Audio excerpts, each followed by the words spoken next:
मुंबईच्या महापौर पदावरून दिल्लीमध्ये खलबतं. भाजपची मोठी बातमी. 30 जानेवारीला मुंबईमध्ये भाजपचाच महापौर होणार. शिवसेनेच्या दबावतंत्राला बळी पडणार नाही. भाजपच्या वरिष्ठ नेत्याची अनौपचारिक गप्पांमध्ये माहिती. सूत्रांची माहिती. मुंबईमध्ये भाजपचा महापौर होणार. सूत्रांची माहिती. मुख्यमंत्री दाओसवरून आल्यावर महापौर पदाबाबत निर्णय होणार असल्याची सूत्रांची माहिती. शिंदेंच्या शिवसेनेला सन्मानपूर्वक पदं दिली जाणार.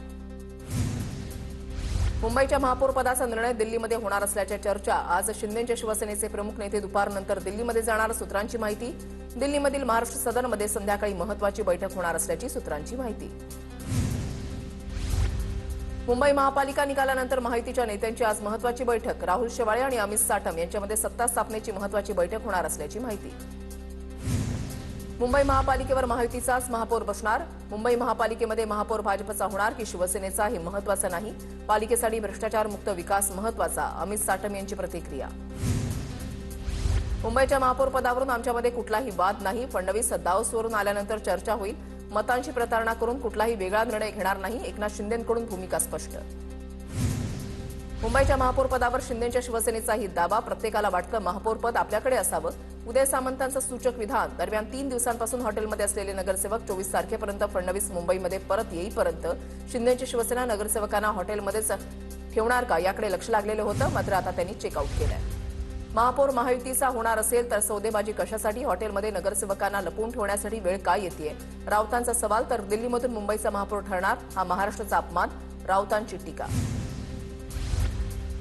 केडीएमसीमधले आमचे 2 नगरसेवक दिसत नाहीत हे खरं. त्यांच्यावर कायदेशीर कारवाई होईल.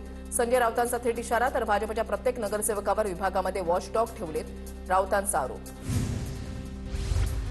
4 दिवसानंतर शिंदेंच्या शिवसेनेचे 29 नगरसेवक हॉटेल ताज लँड्स एंडमधून निघाले. मात्र कोकण आयुक्तांकडे पुरावे सादर करण्यासाठी नगरसेवक नोंदीसाठी कोकण भवनला जाणार नसल्याची सूत्रांची माहिती. मुंबई मनपासाठी आज शिंदेंच्या शिवसेनेच्या गटनेतेपदाची निवड होणार. गटनेतेपदासाठी अमेय घोलेंच्या नावाचा विचार सुरू. सूत्रांची माहिती. नगरसेवक बेपत्ता आहेत का? जनतेनं निवडून दिलेले नगरसेवक 5 स्टार हॉटेलमध्ये आनंदानं कैद. शिंदे सेनेचे नगरसेवक हॉटेलमध्ये असल्यानं अमित ठाकरेंची टीका. सामान्य नागरिकांनी केलेल्या मतदानाचा अपमान नाही का? अमित ठाकरेंचा ट्विटवरून सवाल. एकनाथ शिंदेंना स्थायी समितीमध्ये जास्त रस. ब्लॅकमेल करून दुसऱ्या पदरामध्ये पाडून घेण्याचा प्रयत्न. संजय राऊतांचा आरोप. शिवसेना पक्ष बार्गेनिंग करणारा नाही. आमची लढाई सत्ता खुर्चीसाठी नसून महाराष्ट्राच्या विकासासाठी. विरोधकांनी त्यांचे नगरसेवक सांभाळावेत. महापौर पदासाठी 2.5 वर्ष फॉर्म्युल्याच्या वृत्तावर शिंदेंची प्रतिक्रिया. बाळासाहेबांच्या जयंतीनिमित्त ठाकरे बंधू एकत्र येणार. षण्मुखानंद सभागृहामध्ये 23 जानेवारीला जन्मशताब्दी वर्षानिमित्त विशेष कार्यक्रम. संजय राऊत राज ठाकरेंच्या भेटीसाठी शिवतीर्थवर दाखल. महापालिका निवडणुकीच्या निकालानंतर दोन्ही नेत्यांमध्ये चर्चा. तुम्ही अजान स्पर्धा पत्राचाळ घोटाळा केला. बाळासाहेब असते तर तुमच्याच पेकाटामध्ये लाथ मारली असती. भाजपचे माध्यम प्रमुख नवनाथ बंद यांची राऊतांवर टीका. ठाण्याच्या महापौर पदावर भाजपचा दावा. 2 वर्ष भाजपला ठाण्याचं महापौर पद द्या. निरंजन डावखरे यांची मागणी. भाजपचा ठाण्यामध्ये 100% स्ट्राईक रेट असल्याचंही वक्तव्य. मनसेच्या गटनेतेपदी यशवंत किलेदार यांची निवड. मनसे नगरसेवकांच्या बैठकीमध्ये गटनेतेपद किलेदारांना देण्याचा ठराव.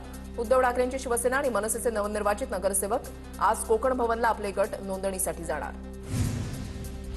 मुंबई महापालिकेमधील राजकीय पक्षांची कार्यालय लवकरच खुली होणार. दरम्यान या निवडणुकीमध्ये शिवसेनेचे 2 गट आणि एमआयएमचे 8 नगरसेवक निवडून आल्यामुळे पालिकेमधील कार्यालयाची संख्या वाढली. समाजवादी पक्ष आणि राष्ट्रवादीलाही पक्ष कार्यालय द्यावी लागण्याची शक्यता. समाधान सरवणकरांकडून पराभवाचं खापर भाजपच्या स्थानिक नेत्यांवर. भाजपच्या स्थानिक नेत्यांमुळे पराभव. भाजपच्या उमेदवारांना पाडण्यासाठीही भाजपची टोळी काम करत होती. समाधान सरवणकरांचा गंभीर आरोप. संभाजीनगरमधील सोयगाव सिल्लोडमध्ये जिल्हा परिषद स्वतंत्र लढवणार. आमदार अब्दुल सत्तार यांच्याकडून घोषणा. भाजपला सोबत न घेता निवडणूक लढणार. अब्दुल सत्तारांकडून स्पष्ट. छत्रपती संभाजीनगरमध्ये भाजप शिवसेना युती आणि जागा वाटपावर एकमत नाही. आज पुन्हा चर्चा होणार. भाजप आणि शिंदेंच्या शिवसेना नेत्यांची काल रात्री उशिरापर्यंत चर्चा. मावळमध्ये राष्ट्रवादीला सोडून जिल्हा परिषद पंचायत समितीमध्ये युती. बाळा भेगडेंचं वक्तव्य. तर काही अल्पसंतुष्ट लोकांना राजकारण करायचंय. मलाही युती करण्यात रस नाही. सुनील शेळकेंचं प्रत्युत्तर. कोल्हापुरात मनपा निवडणुकीनंतर महायुती आणि मवियामध्ये पोस्टर वॉर. महायुतीनं काँग्रेसला डिवचणारे पोस्टर लावल्यानंतर ठाकरेंच्या सेनेकडून बॅनरबाजी. ठाकरेंच्या सेनेकडून ईव्हीएम जिंदाबाद असे लिहिलेले पोस्टर लावले. अमरावती महानगरपालिकेचा नवा फॉर्म्युला अखेर मंजूर. स्वीकृत नगरसेवकांची संख्या 5 वरून 9 करण्यात आली. 15 फेब्रुवारीपूर्वी होणाऱ्या पहिल्याच बैठकीमध्ये ठरणार महापौर उपमहापौर. सदस्य संख्या वाढल्यानं सत्ता समीकरणामध्ये बदलाची शक्यता. अमरावती महानगरपालिकेवर महाविकास आघाडीचा महापौर होणार. काँग्रेसचे माजी मंत्री सुनील देशमुख यांचा दावा. अमरावतीमध्ये जनतेनं भाजपला नाकारलाय, सुनील देशमुखांची टीका. चिपळूण तालुक्यामध्ये पंचायत समिती आणि जिल्हा परिषद निवडणुकीची रणधुमाळी सुरू. पंचायत समितीसाठी 18 आणि जिल्हा परिषदेच्या एकूण 9 जागा. उमेदवारी अर्ज भरण्याची प्रक्रिया सुरू. उमेदवारी अर्ज भरण्याचा उद्या शेवटचा दिवस. गोंदिया नगर परिषदेच्या सभापतीपदाच्या निवडीकडे लक्ष. सभापती निवडीसाठी 28 तारखेला जिल्हाधिकारी सभा बोलवण्याची शक्यता. पद मिळवण्यासाठी इच्छुकांकडून लॉबिंग सुरू. शरद पवार आणि उपमुख्यमंत्री अजित पवार आज बारामतीमध्ये दोन्ही राष्ट्रवादीकडून एकत्रित निवडणुका लढण्याचा निर्णय. शरद पवार आणि अजित पवार आज इच्छुकांसह पदाधिकाऱ्यांशी संवाद साधणार. पुणे जिल्ह्यामध्ये झडपी आणि पंचायत समितीच्या निवडणुकीमध्ये भाजप शिवसेना एकत्र लढणार. शिंदेच्या शिवसेनेचे नेते विजय शिवतारे यांची माहिती. अजित पवारांच्या राष्ट्रवादीसोबत विरोधात आमची लढाई असणार, विजय शिवतारेंचं वक्तव्य. मुंबईच्या प्रभाग क्रमांक 173च्या नगरसेविका शिल्पा केळुसकर यांच्याकडून जनतेच्या कामांना सुरुवात. सायन प्रतीक्षा नगरमधील काम सुरू असणाऱ्या रस्त्यांची पाहणी करत रस्त्यांच्या कामांच्या संदर्भात पालिका अधिकाऱ्यांना सूचना. महापालिका निवडणुकीमधील विजयानंतर ठाकरेंच्या शिवसेनेचे नवनिर्वाचित नगरसेवकांकडून कामाला सुरुवात. प्रभाग क्रमांक 54चे नगरसेवक अंकित प्रभू यांनी नागरिकांशी संवाद साधत पाण्याबाबत बैठक घेतली. शिवसेना पक्ष आणि धनुष्यबाण चिन्हाबाबत सुप्रीम कोर्टामध्ये उद्यापासून अंतिम सुनावणी. खंडपीठ सलग 2 दिवस अंतिम युक्तिवाद ऐकून घेणार. आरक्षणाची 50% मर्यादा ओलांडल्या जिल्हा परिषदांबाबत उद्या सुप्रीम कोर्टात सुनावणी. आरक्षणाची मर्यादा ओलांडलेल्या जिल्हा परिषद आणि पंचायत समितीबाबत कोर्ट काही निर्णय देणार का, याकडे लक्ष.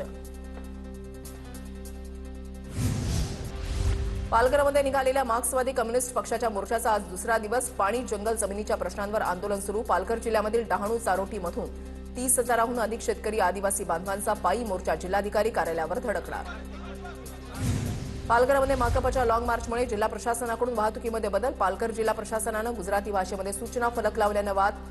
आछाड सीमेवर गुजराती भाषेमध्ये फलक लावले. आम्ही पैसे वाटून मतदान याद्यांमध्ये घोळ करून मतं घेतली नाहीत. भाजपनं पैसे सोडून मैदानामध्ये यावं. उमेदवारांचं डिपॉझिट जप्त होईल.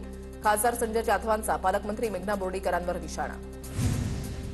नांदेडमध्ये शिंदेच्या शिवसेनेच्या जिल्हा प्रमुखाचा उन्माद. मुलगा निवडून आल्याच्या आनंदामध्ये मध्यरात्री भाजप पराभूत उमेदवाराच्या घरासमोर फटाके फोडले. शिवीगाळ करून भाजपच्या पराभूत उमेदवाराला धमकी दिल्याचा आरोप. दावोसमध्ये वर्ल्ड इकॉनॉमिक फोरममध्ये पहिल्या दिवशी महाराष्ट्राचे लाखो कोटींचे करार. महाराष्ट्रामध्ये रेकॉर्ड ब्रेक गुंतवणुकीसाठी विविध कंपन्यांसोबत फडणवीसांच्या नेतृत्वात लाखो कोटी रुपयांच्या गुंतवणुकीसाठी सामंजस्य करार. राज्यामध्ये मोठी रोजगार निर्मिती होणार. बुलडाणा जिल्ह्यामध्ये जवळपास 30,000 लाडक्या बहिणींचा लाभ थांबला. योजनेमधील महिलांचा लाभ कायमस्वरूपी बंद होणार. या अफवेमुळे महिलांची चौकशीसाठी महिला आणि बालकल्याण कार्यालयामध्ये गर्दी. दरम्यान ई-केवायसी न झाल्यानं लाभ बंद झाल्याची माहिती. लाडकी बहीण योजनेचे पैसे महिलांना ताबडतोब द्यावेत. आमदार नरेंद्र भोंडेकरांची मागणी. महिला बाल कल्याण विभागाच्या चुकीनं महिलांना आंदोलनाची वेळ यायला नको, भोंडेकरांचं वक्तव्य.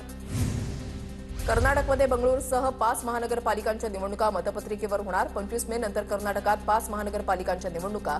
कर्नाटक राज्य निवडणूक आयोगाची घोषणा. जिल्हा परिषद अध्यक्षपदाचा दावा सोडून मैदानामध्ये उतरा. अर्चना पाटील यांना सक्षणा सलगर यांचं आव्हान. धाराशिवच्या तेर गटातून सक्षणा सलगर जिल्हा परिषदेच्या रिंगणामध्ये. सिद्धराम म्हेत्रेंनी धमकी दिल्याचा शिंदेच्या शिवसेनेच्या महिला पदाधिकाऱ्याचा आरोप. म्हेत्रेंकडून गोळ्या घालून जीव मारण्याची धमकी. अनिता माळगेंचा आरोप. लाडक्या बहिणींना डावलल्यावर काय होतं हे वेळ ठरवेल, माळगेंचा इशारा. पालकमंत्री जयकुमार गोरे यांची खासदार प्रणिती शिंदेच्या भावनिक पत्रावर खोचक टीका. प्रणिती शिंदे गिरे तो भी टांग उपर अशी भूमिका घेऊन काम करतात गोरेंचा टोला. नागपूरच्या नव्या महापौर उपमहापौरांच्या कार्यालयाचं नूतनीकरण सुरू. स्थायी समितीचे अध्यक्ष, सत्ताधारी पक्षनेते, विरोधी पक्षनेते आणि गट नेत्यांच्या दालनाचं नूतनीकरण करण्यास सुरुवात. पुण्यामध्ये जिल्हा परिषद आणि पंचायत समिती निवडणुकीसाठी भाजप राष्ट्रवादी अखेरच्या दिवशी एबी फॉर्म देणार. बंडखोरी टाळण्यासाठी राष्ट्रवादी काँग्रेस भाजपची रणनीती. पुण्यात जिल्हा परिषद पंचायत समितीसाठीचे उमेदवारी अर्ज भरण्यासाठी उरले केवळ 2 दिवस. जिल्ह्यामध्ये आतापर्यंत 3,342 अर्जांची विक्री तर अवघे 58 अर्ज दाखल करण्यात आले. नागपूरमध्ये उद्या होणाऱ्या क्रिकेट सामन्याच्या तिकिटासाठी लोकांच्या रांगा. कडाक्याच्या थंडीमध्ये पहाटेपासून क्रिकेटप्रेमी तिकिटासाठी रांगेत. गेल्या 3 दिवसांपासून तिकिटाचं वाटप सुरू. रायगडच्या माणगावमध्ये राष्ट्रवादी आणि शिंदेच्या शिवसेनेकडून उमेदवारी अर्ज दाखल. निजामपुरातून राष्ट्रवादीचे राजीव साबळे तर पंचायत समितीसाठी संजोग मानकर, गणेश पवारांचा अर्ज.